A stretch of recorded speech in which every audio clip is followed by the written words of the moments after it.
Kalian pinter-pinter ya. Makasih Pak. Ya Clarissa senyum-senyum aja tuh. Pak Joko baru ngerti ya bikin co-host. Enggak kok Pak.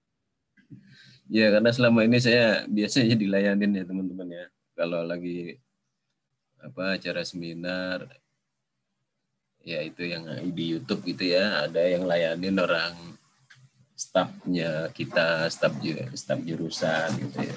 Semua dilayanin ya jadi begitu. Ya wajar lah ya. Oke, tadi kita lanjut. Jadi teman-teman perlu diulangi lagi deh oleh saya ya.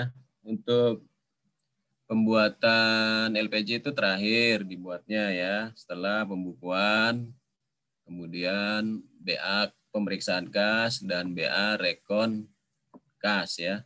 Kalau BA pemeriksaan kas belum melibatkan WAKPA ya, masih antara bendara dengan PPK ya. Sebenarnya ke KPA ya. Cuma KPA kan struktur tertinggi di kantor itu ya, dan dia boleh melimpahkan tugasnya. Bukan melimpahkan, harus pakai atas nama ya. Semua yang dikerjakan oleh PPK itu formatnya adalah atas nama. Nanti kalian belajar deh apa bedanya AN ya, UB, terus apa lagi tuh ya, pelimpahan kewenangan ya. Itu ada bedanya ya. Kalau atas nama itu KPA masih bertanggung jawab ya atas perbuatan yang dilakukan oleh PPK. Sebentar, tadi itu sampai di situ ya. Ya, jadi kalau BA pemeriksaan kas itu masih berhubungan nggak ada hubungannya, sorry. Gimana sih ngomongnya? BA pemeriksaan kas itu masih internal antara bendara dengan PPK ya.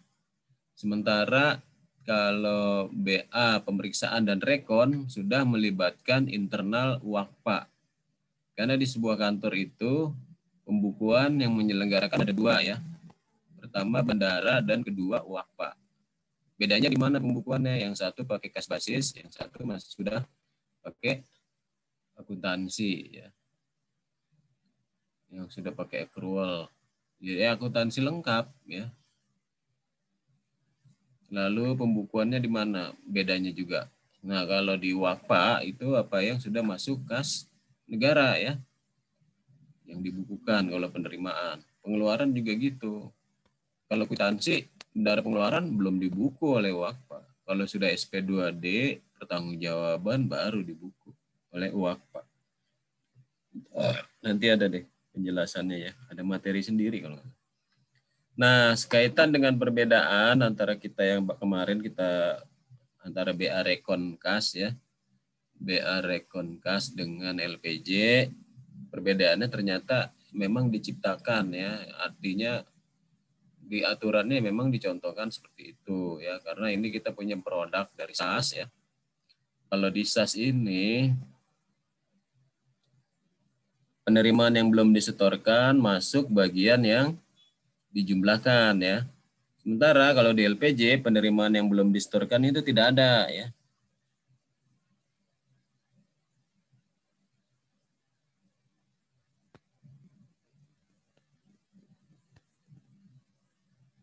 Tapi ini 89 juta. Oh, ini di bawah ya. Yang bawah ini bukan yang atas ya. Yang rekon dengan WAKPA ya yang kita masalahkan ya. Kenapa beda antara BA Rekon Kas dengan LPJ ya. Yang nomor 5 ini, yang nomor 3 dan nomor 5 sama-sama rekon tapi kok beda gitu ya. Karena yang di LPJ setoran nggak dimasukkan tuh. Angkanya hanya 77 juta ya.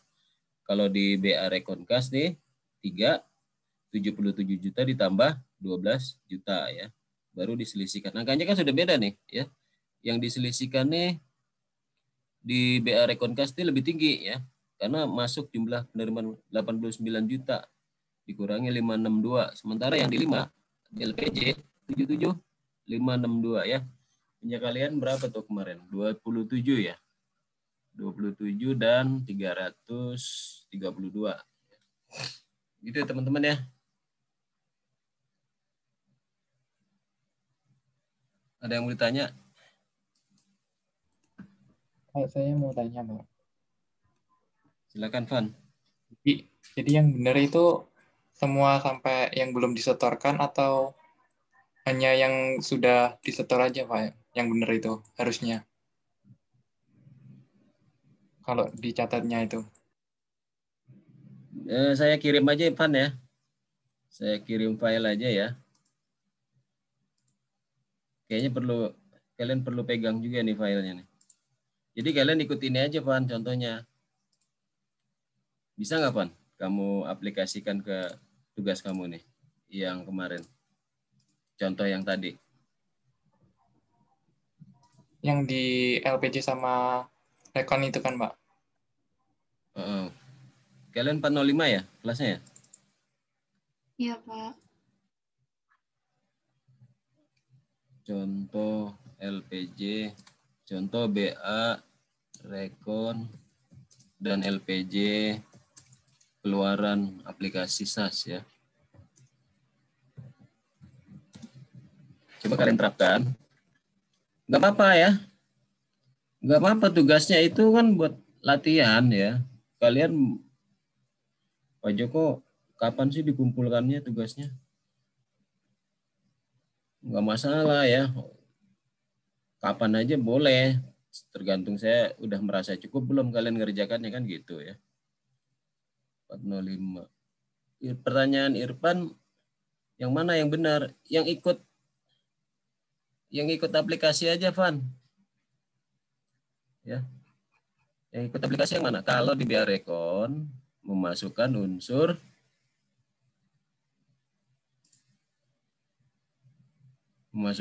setoran ya. Sementara kalau yang di LPJ unsur setorannya tidak diikutkan di dalam butir 5-nya LPJ ya. Aduh, mana ya? Coba Pon, nih saya kirim ke grup. Kamu buka, Pan.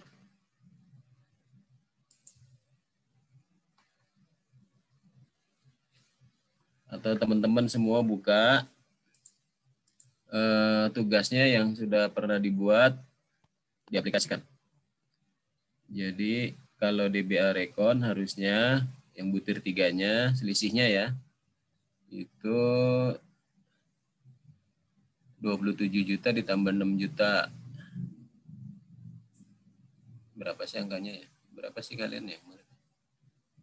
Ya, 27 juta ditambah 6 juta. Tapi kalau yang di ya 27 juta saja. Yang LPJ itu yang butir 5 ya. 5 Romawi. Coba diselesaikan. Itu yang betul, Pan. Yang betul yang kayak gitu, Pan ya. Bisa nggak, Pan? Bisa lah, insya Allah ya, Pan ya. Bisa, Pak. Bisa lah.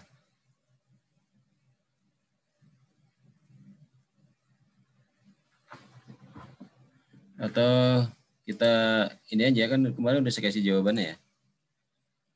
Pombar. Nah ini ya. Jadi yang ini jawabannya nih ya. Kalau yang BA Rekonnya ini punya kalian kan punya 401 ya. Aduh lah. Punya 405 mana punya 405?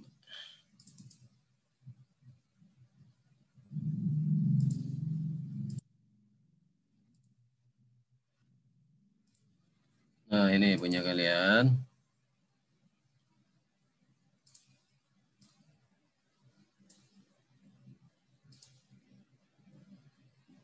Ini ya.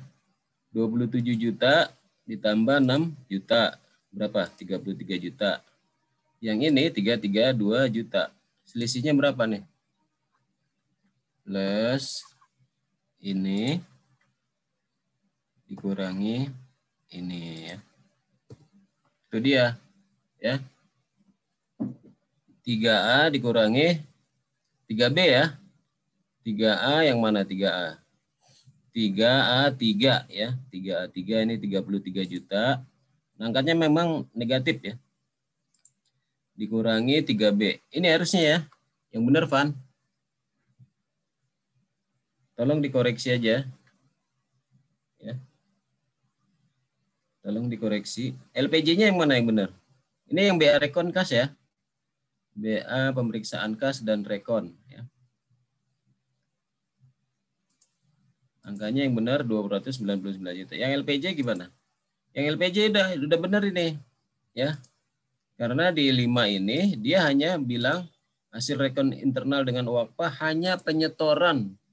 Penyetoran bukan yang belum disetor ya. Yang sudah disetor aja nih. Menurut WAKPA 27. Menurut bendara 27 ya. Kan yang disetor sama bendara itu 27 ya. Yang belum disetor 6 juta. Kalau di LPJ yang sudah disetor aja 27 juta. Sedangkan penyetoran menurut WAKPA itu benar dia 332 juta. Itu angkanya dari mana? 300 juta yang disetor langsung ya. 27 juta yang disetor bendara dan 5 juta yang disetor melalui SP2D ya. Yang disetor langsung ke rekening kas negara kan tidak dimasukkan ke BKU ya, langsung ke BPAP. Dan juga SP2D itu yang 5 juta langsung ke BPAP. Yang benar-benar disetor oleh bendara 27 juta. Angka 332 ini dapat dari mana? Dari 300 juta tambah 5 juta tambah 27 juta. Ini setorannya selisihnya harusnya negatif juga nih ya. Harusnya negatif juga nih. 305 juta. Penjelasannya sama tadi ya. Penjelasannya sama ya.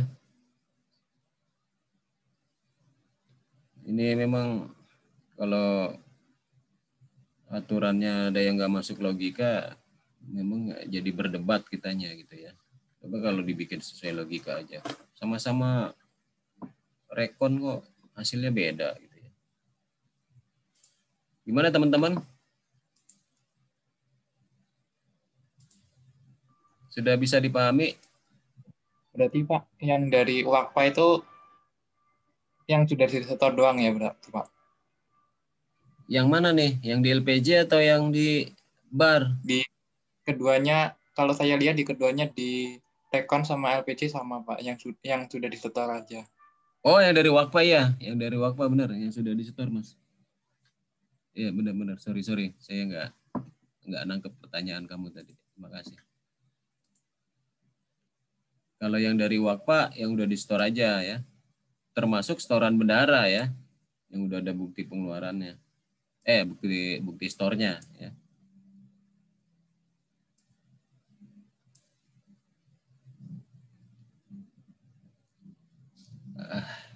Ini kan kalian baru 1 kali latihannya ya. Ada beberapa yang 1 kali latihan udah langsung mahir ada ya. Tapi ada beberapa yang perlu diulang latihannya. Ya kalau menurut saya kan contohnya sama jawabannya udah lengkap tuh ya. Sudah sampai ke tangan kalian semua mulai dari awal. Dari soal sampai kita buat dari awal 4 kali pertemuan ya. Ya insya Allah kalian sudah mahir ya. Kita buat bareng-bareng kok ya dari nol.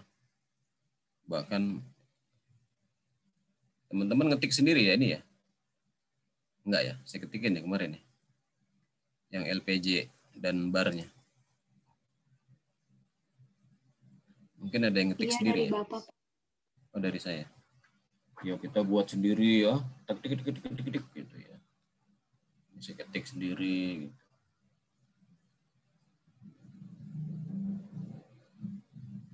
Cuma kita kemarin mentok di BA Rekon WAKPA-nya aja ya. BA Rekon WAKPA-nya kok beda. Kan nggak masuk logika gitu ya.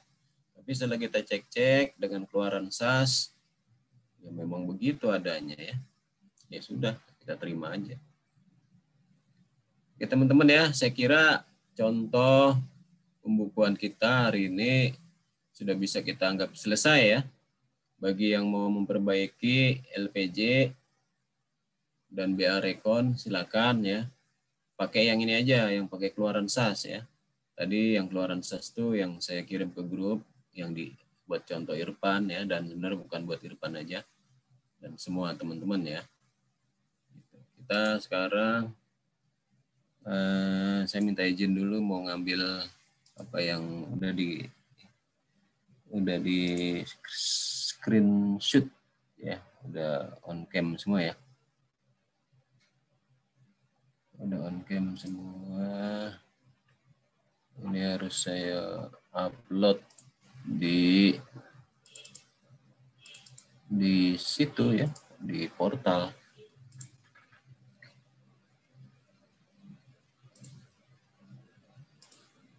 Kalau sampai lupa ngupload, ya saya dianggap tidak ngajar ya.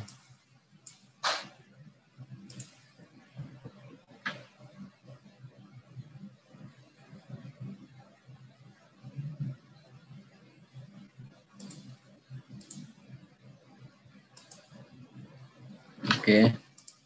Lalu presensi teman-teman saya isi ya. Yang belum isi, cuma sedikit yang belum isi ya. Tapi karena saya lihat sudah hadir semua, saya berani isi ya. Sudah terisi semua di portal. Kita lanjut bahas materi hari ini ya. Materi hari ini T4.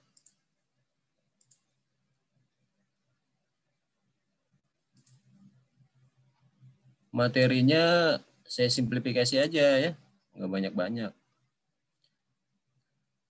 Pembukuan transaksi penerimaan negara T4, tetapi di sini yang mau saya bahas yang pembukuan dana pihak ketiga dan itu pembantu ya, buku pembantu sumber ya. Buku pembantu dan dana pihak ketiga itu buku pembantu sumber ya. Lalu ada lagi buku pembantu lain-lain ya. Buku pembantu uang lainnya ya. Dan satu lagi yang ini yang sistem pembukuan ya, di situ yang dua tadi DPK dan lain-lain ya.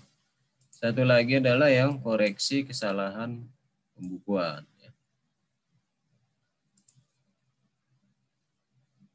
Sebagaimana diketahui teman-teman ya, bendara itu kadang-kadang tugasnya macam-macam ya. Nah, karena kita sekarang lagi fokus bendara penerimaan, ya,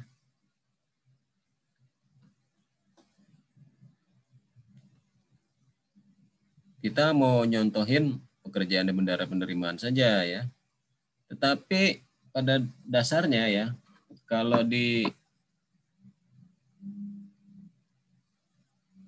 sebenarnya kalau di bea cukai ya, saya kok sering baca itu dianggap bendara ya. Kalau di bea cukai itu mereka kan memungut transaksi pajak dalam rangka ekspor ya, ekspor impor. Ada bea masuk, ada ya PPN, BM ya, ada PPN. PPN BM itu ya apa tuh? Pajak penjualan barang mewah ya. Ada PPh 22 dalam rangka impor ya. Itu bukan bendara mereka ya, tapi mereka itu adalah petugas pemungut saja ya, bukan, dia tidak bikin LPJ. Dan sering di sana ada juga uang-uang titipan ya dari orang gitu ya di bea cukai. Tapi kita nggak mau bicara yang bea cukai, kita mau bicara yang bendara penerimaan aja deh fokusnya. Nanti saya kasih contohnya ya. Jadi perbedaannya yang dana pihak ketiga dengan dana lain-lain apa sih ya? Pembukuan. Kan kalau kemarin kalian hanya membukukan yang sumber aja ya. Yang ada sumbernya jelas gitu ya, yang sudah pasti aja. Ya. Padahal nanti kenyataannya ada yang orang nyetor itu nggak jelas ya. Dan bahkan uangnya perlu dikembalikan gitu kalau dia nyetor. Ya. Nah, kalau yang setorannya jelas ada namanya, tetapi masih harus dikembalikan ke orangnya itu yang masuk kriteria DPK, dana pihak ketiga. Setorannya udah jelas ya, tetapi masih harus dikembalikan. Yang mana Pak yang harus dikembalikan? Bisa dikembalikan seluruhnya, bisa dikembalikan sebagian. Ya, kalau dia setornya kelebihan, maksudnya begini, kalau dia harusnya setornya hanya 10 juta, dia setor 12 juta. Maka sampai dia clear angka 10 jutanya itu kita pastikan bahwa hak negara memang hanya 10 juta, dia masih dibukukan sebagai DPK 12 juta. Tetapi kalau sudah clear, maka 10 jutanya masuk buku pembantu PNBP dan 2 jutanya harus dikembalikan. Ada juga yang semuanya udah clear ya penerimaannya, tetapi harus dikembalikan semua. Nah, ini contohnya ya.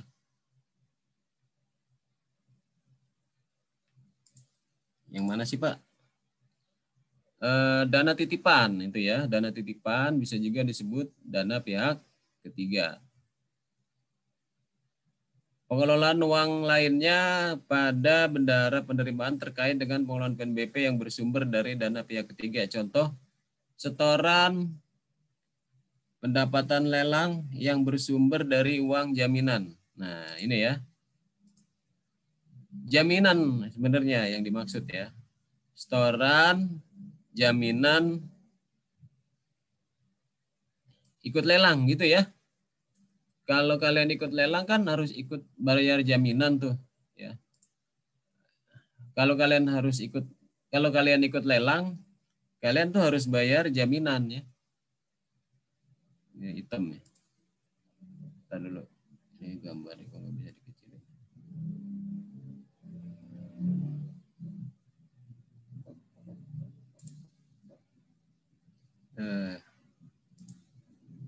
Jadi kalau kalian ikut lelang, kalian harus bayar jaminan. Nah, jaminan itu akan menjadi milik negara apabila terjadi dua hal.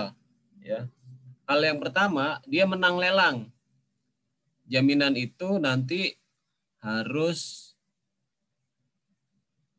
menjadi bagian pelunasan ya. Kalau menang lelang, dia menjadi bagian pelunasan uang yang dia menangkan lelangnya, barangnya, gimana ya?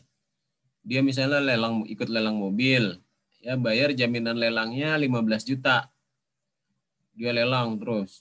Dia menang karena dia nawar tertinggi. Harga mobil yang dia tawar 50 juta. Dia sudah setor 15 juta. Maka jaminan lelang tadi akan menjadi uang pendapatan negara dari lelang, ya, plus kurangannya 35 juta yang dia store nanti ya, setelah dia mau ngambil barangnya. Jadi harganya 50 juta memang harga mobilnya. Karena dia sudah masukkan jaminan 3 juta itu menjadi bagian dari pelunasan ya. Satu lagi, dia menang lelang ya. Tetapi dia tidak mau bayar. Uang 35 jutanya dia nggak ada. Maka jaminannya diambil oleh negara. Dia menang ya, tetapi dia tidak mau bayar. Maka uang jaminannya 15 juta diambil oleh negara. Nah, kan yang ikut lelang bukan satu orang ya.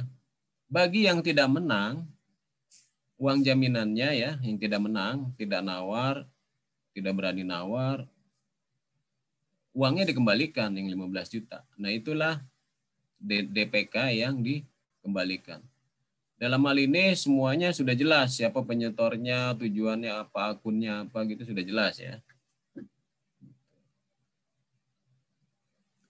Ada juga yang berasal dari perpajakan ya.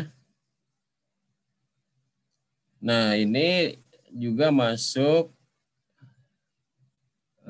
dana pihak ketiga ya.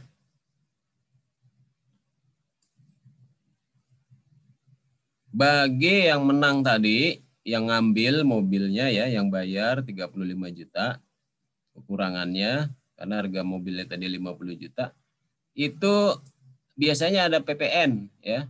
Jadi dia harus bayar PPN atau pajak yang lainnya ya. Gitu.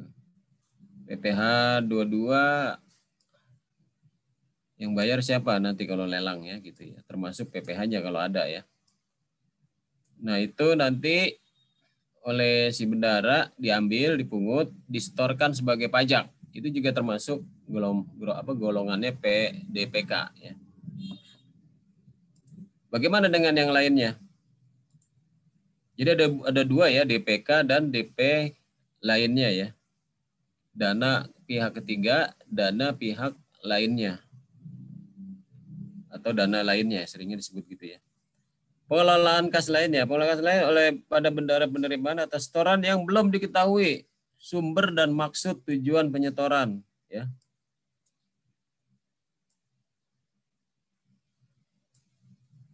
Ada orang nyetor, namanya nggak ada, akunnya nggak ada, untuk apa ini ya? Langsung lagi ke kas negara. Aduh, ampun ya. Itulah kriteria yang masuk ke dana lainnya ya. Gimana? Kira-kira satu halaman tadi bisa menjelaskan?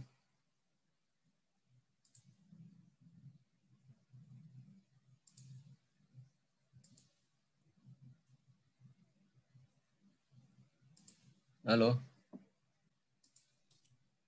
Ya, Pak. Mau bertanya. Silakan, Yang Mbak. yang menang lelang tapi nggak mau bayar tadi, Mm-mm. kan uang jaminan jadi milik negara. Iya. Nah, terus kalau barangnya itu dilelang lagi, terus ada yang menang lagi, jaminannya gimana, Pak? Bayar jaminan lagi yang baru, orang yang baru ya. Jangan nggak Jadi bayar. Iya, harus bayar yang lagi. lama tetap jadi milik negara ya, Pak? Iya, yang lama itu yang salah karena dia sudah setuju mau bayar, gak jadi bayar, nggak mau bayar atau nggak mau. Kenapa nggak mau bayar? Padahal dia udah waktu lelang udah menang gitu loh ya. Jadi Terima kasih, Pak. hukuman, Mbak, semacam hukuman lah kalau boleh. Ini dipotret aja ya. Saya kok carinya susah ya. Carinya pakai apa ya? Yang ini. Kalian foto atau gimana?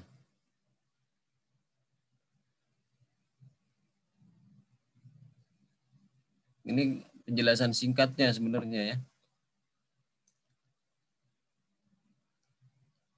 Kalian print screen bisa, terus kalian simpen di di PowerPoint juga ya. Masukin aja ke bagiannya si pertemuan 4 ya. Kan saya pertemuan 4-nya ngambil dari LMS. Oke ya. Nah, ini kalau nyari filenya di mana ya? Saya nggak ketemu ya. Aduh, saya simpennya di mana? Klik kanan apa ya?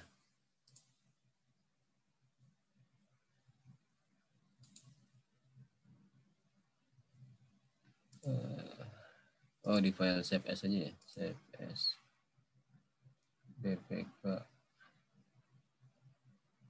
Saya simpan ulang lah. Mungkin saya salah. Oh, pantas saya salah nyimpen. Praktik penatasan bendara kelas 405 aja ya. Saya save as aja ya. Ini saya kirim lagi ya. Yang tadi ya. Teman-teman, tolong jangan, kalau masih bingung-bingung, jangan nggak bertanya ya.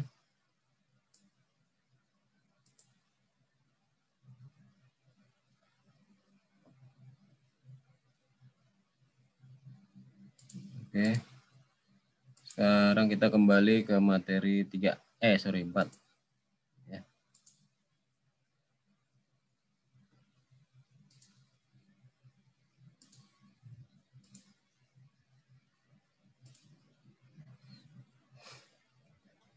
Nah, ini yang slide 8 ini ya. Pembukuan bendara penerimaan. Ada bendara penerimaan yang mengelola khusus PNBP. Ada juga bendara pengelolaan yang menerima pengelola PNBP, perpajakan, dan dana pihak ketiga nih. Ada juga. Gitu ya. Tapi ini jarang ya. Perpajakan tadi ya, paling yang lelang gitu ya. Dan dana pihak ketiga. Ya. Kalau ada lelang di kantornya ya. Tapi kalau yang rutin, menurut saya yang menampung perpajakan dan dana pihak ketiga itu susah dicarinya ya. Tapi kalau yang khusus mengelola PNBP ya banyak. PKN STAN itu ya. PKN STAN khusus mengelola PNBP ya pada saat SPMB atau apa gitu ya. Ada proyek dengan Pemda, pendidikan, diklat ya, yang ngajar dosen STAN. Nggak ada pajaknya ya. Karena biasanya saya nggak tahu lah nanti ya kalau para pengelola khusus PNBP itu ya BLU itu sudah ditetapkan sebagai apa kemarin saya bilang pengusaha kena pajak ya. Saya sih jangan sampai kalian daftar STAN ya. Daftar STAN bayar kan ya? Berapa tuh sekarang? 300 ya? Apa 350 ribu? 300. 300. 300 rasanya, Pak. Ya. Bayar STAN. Kena PPN. Jadi 330. Atau kan banyak juga sudah ya sekolah SMK yang jadi BLU ya. SPP-nya kena PPN. Ya. Itu makanya kalau mereka dijadikan PKP ya. Sebenarnya agak aneh aja ya di sini. Kan BLU itu punya pemerintah. Ya, ini filosofinya ya. Terus kalau memberikan layanan kan biasanya layanan termurah ya buat masyarakat ya. Kalau kena PPN berarti kan rakyatnya nambah 10%. Dan ini sudah terjadi, udah lama prakteknya ya, Perdirjen 16 tahun 2016 tidaknya itu ya. Ketika orang berobat rawat jalan itu tidak nginep ya. Beli obat di apotik BLU, rumah sakit, rawat jalan. Itu kena PPN teman-teman ya. Obatnya lebih mahal 10%. Dianggap sama dengan di apotik. Sudah lama itu berlaku ya. Dan itu yang sebenarnya ya gimana ya. Orang pajak tuh ya gimana gitu ya kadang-kadang ya. Tapi ini aturannya juga sebenarnya PNBP yang kena PPN tuh sudah ada di PMK tahun 2012 ya, PMK 82 kalau nggak salah. Ya. Tapi lama gitu ya penerapannya ya. Sempat itu BLU dijadikan PKP, kemudian nggak berfungsi PKP-nya ya. Nggak diperiksa, nggak diapain oleh pajak. Sekarang dengan PMK 231 2019 ya, PMK 231 2019 itu mulai diaktifkan lagi, mau dijadiin PKP lagi. Tapi ya konsekuensinya gitu, jangan sampai tadi bayar SPP kok kena PPN. Karena kan SPP bukti bahwa kita menerima lah surat apa SPP itu? Surat apa kalau SMK itu? Sumbangan pendidikan gitu ya. Itu kan bukti bahwa kita menikmati layanan dari bayar untuk menikmati layanannya SMK kan. Itu kena PPN. Naik 10%. Ribet ya. Saya nggak tahu lah nanti ya. berarti di situ ada PPN ya, ada pajak ya, yang bendara penerimaan PNBP khusus PNBP ini. Ya, nanti juga ada dana ketiga. Ya ini gambar ini sebenarnya ya saya sih cukup dijelaskan satu gambar ini aja sebenarnya ya. Perpajakan ini kan nanti include ya. Saya tidak lihat ada bendara penerimaan yang ngelola perpajakan sebenarnya ya. Karena bendara penerimaan tidak bayar. Nah tadi kecuali nanti kalau dia menghimpun penerimaannya itu kena PPN. Nanti itu ya belum diterapin. Yang bayar-bayar itu adalah yang motong pajak. Benar siapa? Bendara pengeluaran ya. Oke teman-teman ya, kita lanjut aja ya. Ini dia nih, bendara penerimaan DJBC. Ini kemarin saya cari-cari nggak ketemu nih slide-nya. Selain mengelola PNBP juga, ini nggak ada di bendara penerimaan DJBC. Saya nggak tahu lah ini ya. Karena yang saya tahu di DJBC itu bukan bendara dia, tapi petugas yang mengelola pungutan negara atau penerimaan negara.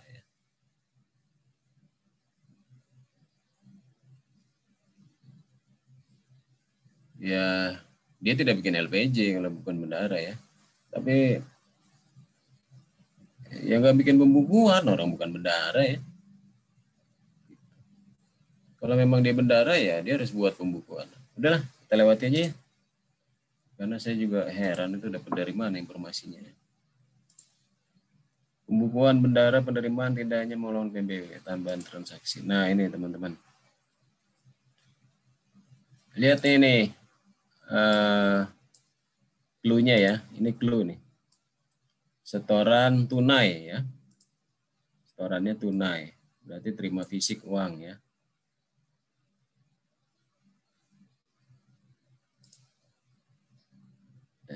Salah. Setorannya tunai ya, clue-nya ya. Ada terima dokumen sumber, surat bukti setor. Dianalisis transaksi. Karena ada penerimaan kas, dibukukan sebagai penerimaan debit di BKU ya. Karena dana pihak ketiga belum merupakan penerimaan negara, maka dibukukan penerimaan debit di BP dana pihak ketiga. Ya, sumbernya dibukukan di BP dana pihak ketiga. Karena diterimanya tunai, maka dibukukan di BP kas tunai debit. BPAP-nya belum ditulis ya. Karena belum clear, belum jelas. Ini masuk sudah penerimaan negara atau belum ya. Jadi jangan dibukukan dulu di BPAP. Hanya dibukukan di 3 buku saja. BKU, ada buku pembantu tambahan BP dana pihak ketiga ya. Dan buku kas tunai karena diterimanya itu. Kalau nggak salah kemarin di LPJ kalian tuh 405 ya. Sudah kita coba bikin ini ya. Nah kan. Ya itu nanti kalau ada DP apa ada BP DPK ya ditulis ini ya teman-teman ya. Kan kemarin kita cuma bikin ininya aja nih. BP lain-lain ditulis. Mana sih Pak yang masuk DPK, yang masuk lain-lain? Kalau yang masuk DPK itu yang penerimanya sudah ada ya. Tetapi kadang setorannya nggak jelas. Tetapi identitas penerimanya minimal sudah ada. Kalau BP lain-lain nggak ada sama sekali informasi yang kita dapat. Ya, ini setoran apa gitu nggak jelas. Ya, itu masuk BP lain-lain. Nanti DLPJ-nya dibuatnya seperti ini ya. Karena kemarin kan kita nggak ada yang DPK nggak ada, hanya yang PNBP saja. Ya. Nanti kalau di soal ada seperti itu, ya kalian harus buat bukunya ya, buku DPK dan buku DP lainnya. Oke, kita lanjut. Pembukuan menerima setoran. Nah, ini melalui rekening sekarang. Kalau melalui rekening, BKU, buku bank, dan DPK. Ya. Debit semua. BKU, BP bank, DPK. Debit semua. Bagaimana kalau pembukuan pengembalian tunai? Nah, ternyata DPK-nya dikembaliin ya.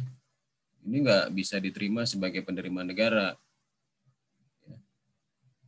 Kenapa nggak bisa diterima? Ya karena memang hanya uang jaminan lelang tadi misalnya gitu ya. Dan harus dikembalikan. Tunai. BKU, kredit. Buku kas tunai, kredit. BP, dana pihak ketiga, kredit. Ya. Kembalikan tunai. Kembalian melalui rekening, transfer.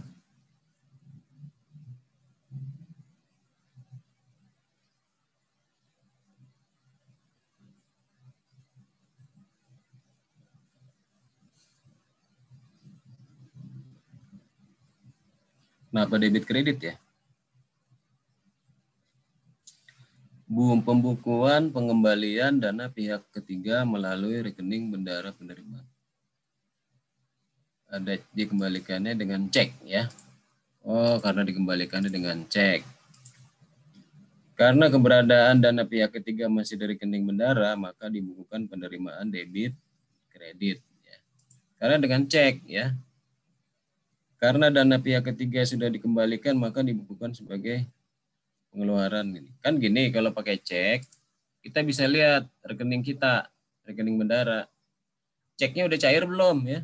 Nah ini kalau belum cair ya, karena masih ada di rekening bendahara, maka pembukuannya penerimaannya ada dua sisi penerimaan di BKU ya, debit dan kredit. Karena cek belum dicairkan oleh penerima dana, maka dicatat sebagai penerimaan debit di buku penampungan. Ada lagi nanti bikin ya, buku pembantu penampungan ya, untuk menampung yang belum cair atau BP lain-lain ya, kalau dalam sistem aplikasi. Bisa masuk ke lain-lain juga dia ya. BKU-nya kalau yang pakai cek ya, kalau yang nggak pakai cek yang langsung dikembalikan melalui rekening,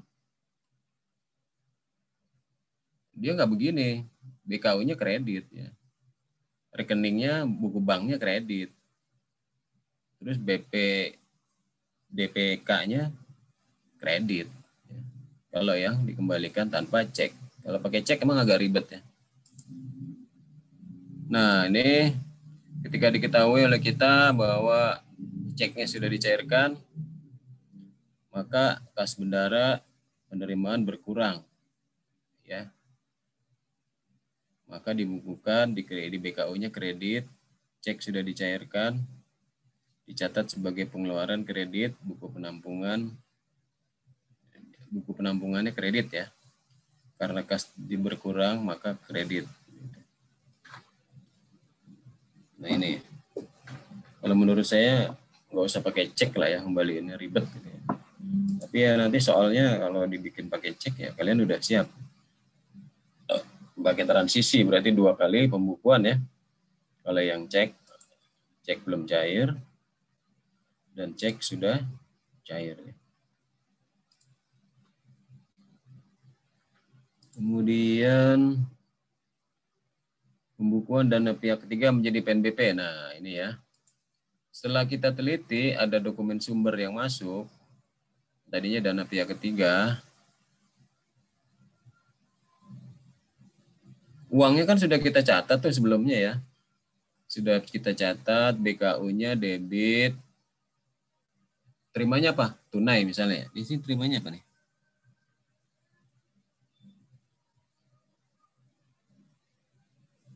Oh, enggak ada ya. Misalnya terimanya tunai ya. Kita sudah catat di BKU debit. Lalu di buku kas tunainya debit, buku DPK-nya debit ya, penerimaan. Nah, ternyata ini memang penerimaan negara ya.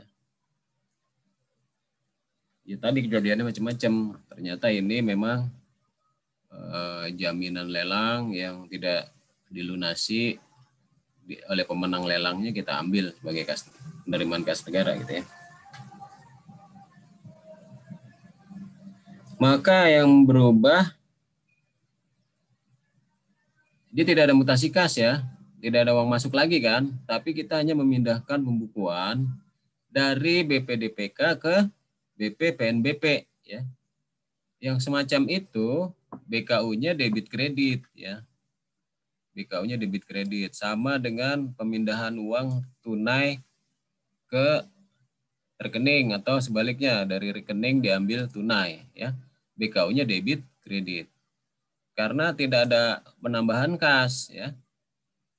Kita cuma membukukan yang semula DPK ya menjadi BP PNBP. DPK-nya kredit ya, karena sudah diakui sebagai penerima negara ini, maka DPK-nya dikredit, buku DPK, buku PP PNBP-nya berapa akunnya dia ya, sesuai akun di debit. Itu aja ya. Nah, BPAP-nya udah diisi sekarang. BPAP-nya mulai diisi karena sudah dipastikan bahwa itu jadi penerimaan negara. Oke, teman-teman. Yang pajak juga demikian ya. Satu lagi deh ya. Satu lagi. Oh, kalau pengembalian gimana pengembalian DPK? Yang ini ya, nomor 5 nih ya. SSPCP, ini pengembalian nih. Kalau pengembaliannya apa nih? Ya tunai maupun yang mana ya pengembalian?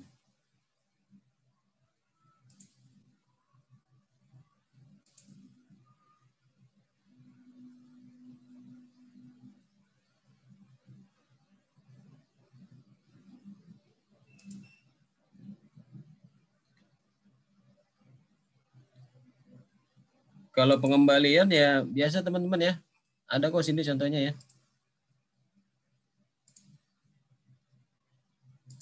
Tadi di mana ya pengembaliannya ya? Nah, lagi dicari susah ya. Jadi pengembaliannya begini, kalau ada DPK terima tunai ya, maka kita catat BKU debit, buku tunai debit, buku DPK debit ya. Kalau kita kembalikan ya BKU kredit ya. Gitu aja ya. BKU-nya kredit, kas tunai kredit, buku DPK-nya kredit. Udah, kita udah kembalikan itu ya. Satu lagi nih yang koreksi kesalahan ya. Koreksi kesalahan itu harus dibuat yang namanya berita acara ya, yang menjelaskan telah terjadi kesalahan pencatatan transaksi. Yang isinya berita acara itu adalah telah dibukukan sebagai berikut, seharusnya sebagai berikut. Jadi gini ceritanya. Misalnya ya. Misalnya kalian tuh salah catat. Ya. Salah catat. Di mana ya? Di ini aja deh. 405.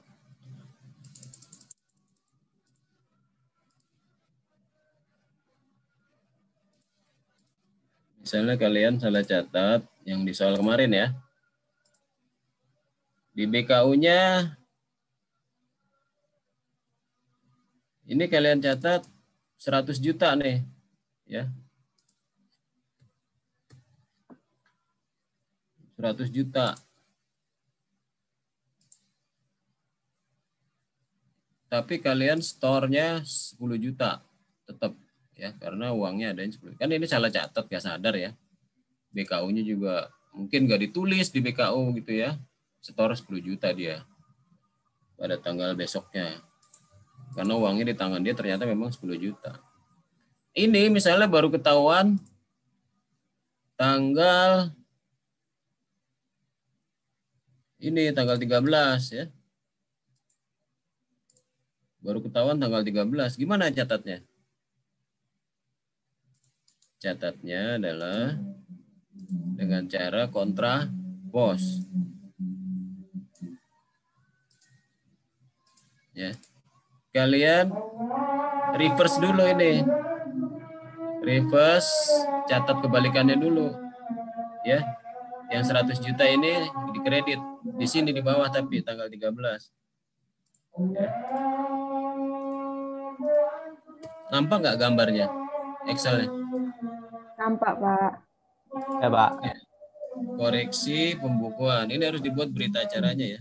Koreksi pembukuan. Redaksinya terserah kalian, ini bebas ya. Pembukuan tanggal berapa? Koreksi pembukuan tanggal ini ya.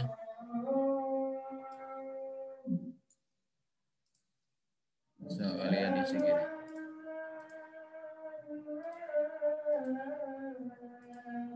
Ya. Tadi kan di debit, ini bikin di kreditnya kontrapos dulu ya, 100 juta. Dinormalkan dulu gitu ya. Saldonya berapa tuh? Nanti saldonya ikut yang atas ya.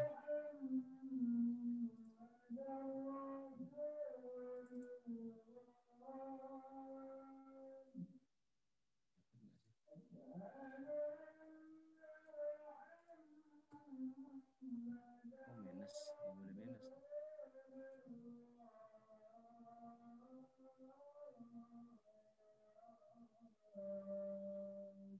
Ini harusnya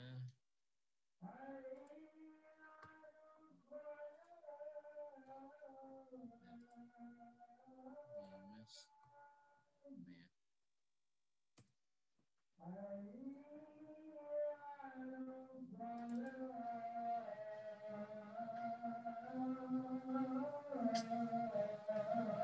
Ini 110 juta benar ya. Terus dikurangi 17 juta benar. 93 juta benar. Tambah 96 juta benar. 96 juta benar ya. Ya minus ya. Karena kan udah disetor 10 jutanya kan ya. Seolah-olah minus 14 juta. Nah ini kan saldonya BKU 6 juta kan. Tanggal 13 juta ini juga kalian membukukan yang sebenarnya ya. Jangan koreksi lagi. Pembukuan sebenarnya apalah nanti redaksinya ya.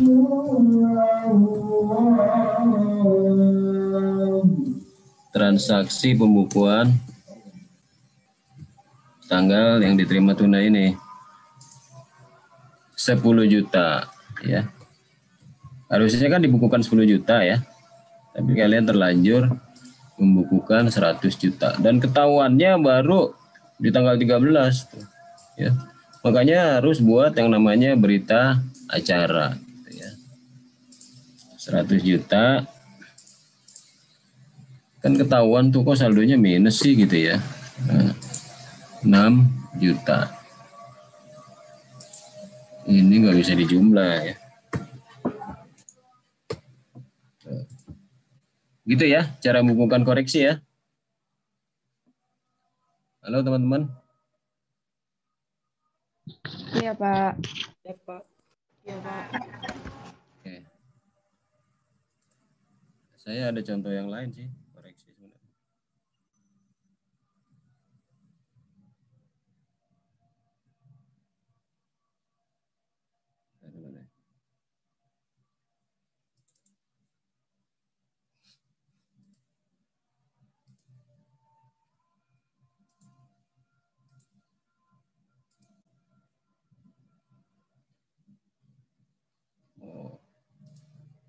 Udahlah, gitu aja lah ya. Kalian malah nanti pusing nih kalau kasih saya materi yang lainnya. Udah kalian pakai yang saya contohkan tadi aja ya. Udah ini kok. Udah clear, udah jelas ya. BA menjelaskan telah terjadi kesalahan pada transaksi telah dibukukan seharusnya sebagai berikut. Udah ya tadi ya. BA kesalahan, BA-nya ya. Dan fotokopi transaksi yang salah dan fotokopi pembukuan yang salah merupakan bagian dari LPJ. Jadi pembukuannya difotokopi juga tuh yang salah ya. Plus dokumen sumbernya.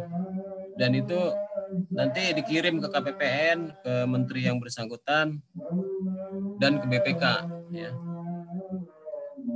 cara pencatatan pembukuannya tadi udah saya jelaskan, dibukukan reversal, kebalikan, dan kemudian dibukukan lagi menurut seharusnya. Itu kejadiannya yang salah di mana misalnya? Ternyata yang salah hanya di BKU saja. Yang di buku kasnya tidak salah. Ya diperbaiki di buku BKU-nya saja ya. Tapi kalau sampai ke buku kasnya, sampai ke BPAP-nya salah semua ya diperbaiki semua. Caranya reversal gitu. Gitu ya teman-teman ya. Hari ini waktunya kuis ya. Kuisnya pakai Word ya. Pakai Word. Kalian isi. Ya jangan kerjasama ya. Kuisnya mau saya kirim sekarang. Bayuan kenapa? Bayuan izin ke saya Pak, katanya kuotanya habis Pak, jadi nggak bisa ikut Zoom. Waduh, kuisnya gimana? Adanya kuota chat Pak. Bisa kuis ya? Iya Pak, masih bisa Pak. Oke deh. Ntar keburu habis lagi kuota chatnya kan.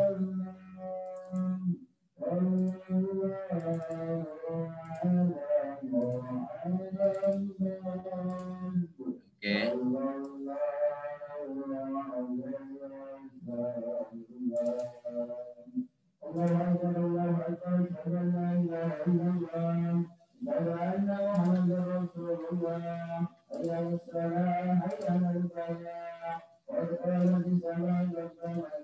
Jadi gini teman-teman, kalian kerjakan sampai pukul 16 lewat 10 ya. Pukul 16 atau 16 lewat 10? 16 lewat 10 boleh, Pak. Haha. Gimana kalau 30 menit aja? Karena soalnya 22 menit, 22 soal aja itu ya. Oke lah, sampai 16.10 ya.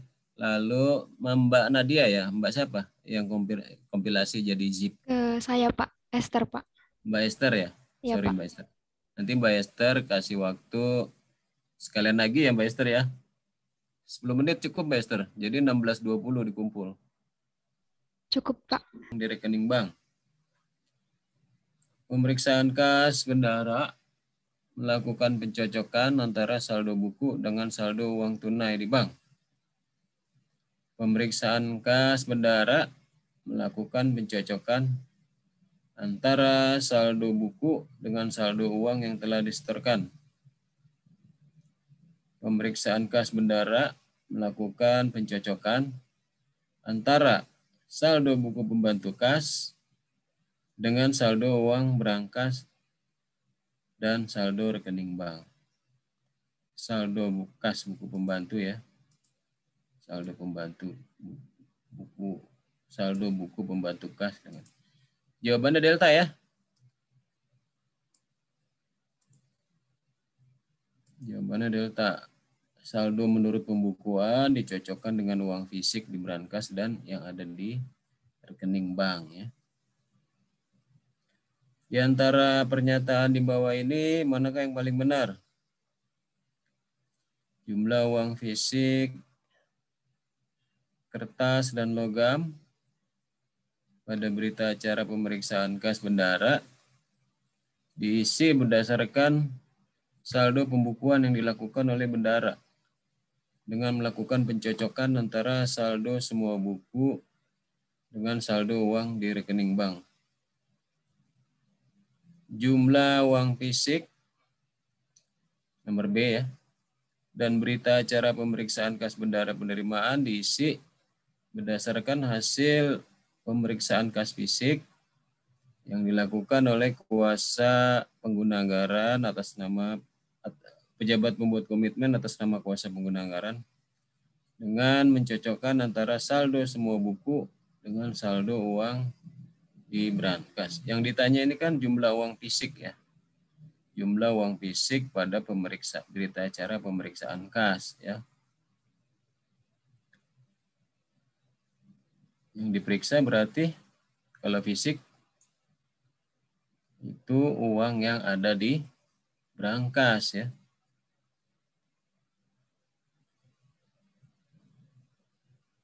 Antara saldo buku kas tunai dengan uang yang di brankas. Ini dia delta jawabannya, ya. Jawabannya delta nih. Jumlah uang fisik pada berita acara pemeriksaan diisi berdasarkan hasil pemeriksaan kas fisik dilakukan oleh kuasa pengguna. Udah benar semua, ya. Dengan melakukan pencocokan antara saldo buku kas tunai. Kan yang ditanya uang fisik, ya kan? Saldo uang fisik dengan saldo uang di brankas. Pembukuan buku pembantu kas tunai dengan saldo uang di brankas, ya. Ini jawabannya. Emang yang bikin soal ini agak ini ya, agak telaten gitu bikin soalnya, ya. Nomor 5 dan 6. Ini doubling, ya. Bonus lagi itu buat kalian, ya. Double. 5 dan 6. Yang ditanyakan jumlah uang fisik, ya. Double nggak sih? Enggak, ya? Jawabannya ada yang nggak sama nih. Tapi jawabannya delta juga, ya. Cocokkan harta saldo buku kas. Kalau yang ditanya adalah jumlah uang fisik, ya. Jumlah pernyataan di bawah ini, nomor 7, ya. Di antara pernyataan di bawah ini, manakah yang paling benar? Jumlah setoran langsung wajib bayar ke rekening kas negara bukan merupakan tanggung jawab bendahara. Sehingga di berita acara pemeriksaan kas atas nilai setoran langsung wajib bayar di rekening kas negara tidak dimunculkan atau tidak dibukukan.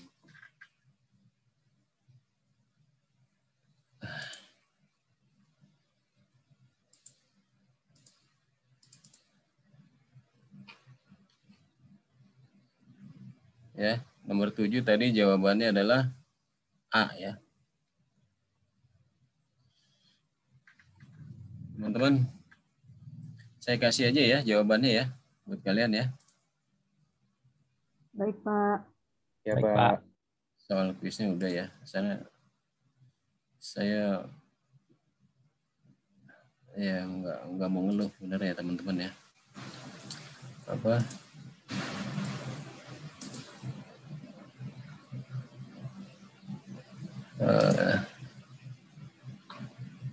Perut saya masih sakit, ya.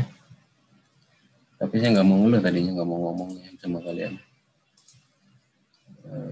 Karena 2 hari kemarin kumat lagi, asam lambung gitu, ya. Ini waktu kita sisa 4 menit. Sementara jawabannya saya kirim aja ke kalian. Kalian silakan baca sendiri. Tolong kalau ada koreksi, ya, masukan, ya. Barangkali aja ada jawaban yang kurang pas. Itu kalian boleh sampaikan nanti, ya. Oke, teman-teman.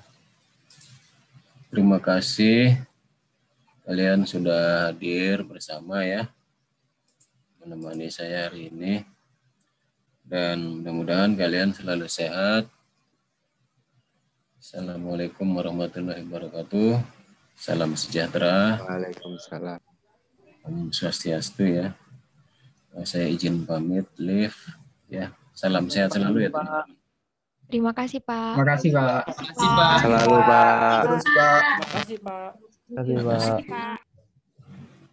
Izin live, ya.